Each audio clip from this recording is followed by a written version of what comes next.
Je m'appelle Benoît Duval de la ferme Au Sanitaire. On est situé à l'Assomption, dans Lanaudière, à 30 km au nord de Montréal. Nous produisons depuis maintenant 15 ans une cinquantaine de variétés de types de fruits et légumes certifiés biologiques par Écossaire Canada. C'est sûr qu'au niveau de la production de raisins, par exemple, on a eu des gels printaniers qui ont limité beaucoup la production de fleurs et donc de fruits.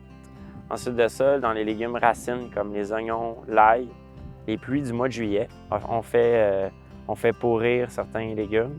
Et puis finalement, je dirais les gros vents ou même les tornades qui ont passé, ont fait casser certains arbres, fait que ça a des dommages.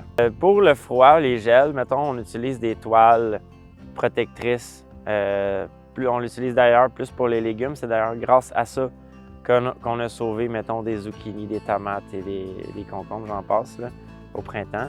On a perdu par contre des haricots, qu'eux, ils étaient protégés, mais il a fait tellement froid, on parle de moins 3 degrés Celsius au sol, ce qui est une température anormale pour la fin mai. Bien, moi, mon nom, c'est Julie Tardif. Je suis copropriétaire de Les Jardins Glenora avec Ian Aldridge, mon mari. On est situé à Godmanchester, dans le sud-ouest du Québec.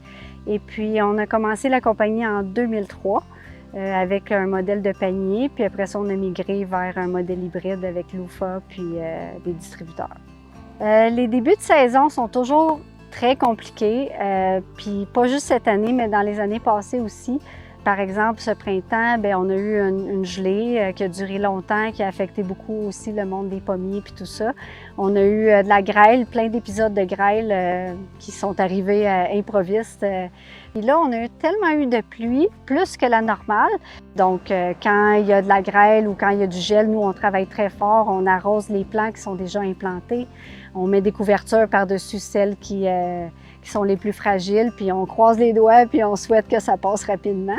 C'est sûr que les débuts de saison sont difficiles pour tout le monde, puis de plus en plus.